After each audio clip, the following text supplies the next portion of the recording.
Competitive exam రాసే పిల్లలకి నేను సలహా చెప్పేది ఏంటంటే, preliminary exam reasoning, arithmetic, English 3 సబ్జెక్టులు ఉన్నాయి. 1 మార్కు తక్కువ వచ్చి కనుక వాడు డిస్క్వాలిఫై అయితే, నాకు ఇంగ్లీష్లో 4 మార్కులు వచ్చినాయి, 5వ మార్కు వచ్చి ఉంటే క్వాలిఫై అవుతారనుకుంటాడు. కానీ దానికన్నా కూడా వాళ్ళు ఆలోచించాల్సింది నెగిటివ్ సైడ్ కాకుండా పాజిటివ్ సైడ్. ఎట్లా అంటే అర్థమెటిక్లో 35కి 25 మార్క్స్ వచ్చినాయి, రీజనింగ్లో 35కి 30 మార్క్స్ వచ్చినాయి, ఇంగ్లీష్లో 30 మార్కులకి 4 మార్కులే వచ్చినాయి. 1 మార్కు తక్కువతో డిస్క్వాలిఫై అయ్యాడు. ఇది జస్ట్ ఫర్ ఎగ్జాంపుల్ చెప్తున్నాను.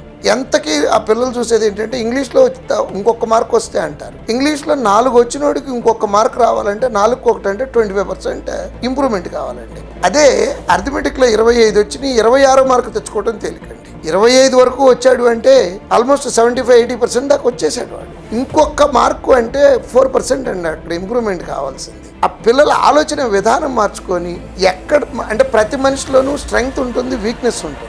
డోంట్ లుక్ ఎట్ యువర్ వీక్నెస్ని స్ట్రాంగ్ చేయొచ్చు, కానీ స్ట్రాంగెస్ట్ దాకా వెళ్ళలేరు. అదే రీజనబుల్గా ఉన్నదాన్ని స్ట్రెంగ్త్ చేసుకోవచ్చు, ఎక్స్ట్రాడినరీ స్టేజ్కి కూడా తీసుకెళ్ళవచ్చు. ఆ 4 మార్కులు వచ్చే ఇంగ్లీష్ని 20 మార్కుల దాకా తెచ్చుకోవాలంటే తపస్సు చేయాలి. దానికన్నా 25 మార్కులు వచ్చినటువంటి అర్థమెటిక్లో ఇంకొక 2 మార్కులు పెంచుకోవడం అనేది ఇట్స్ ఎ కేక్ వాక్ అంట.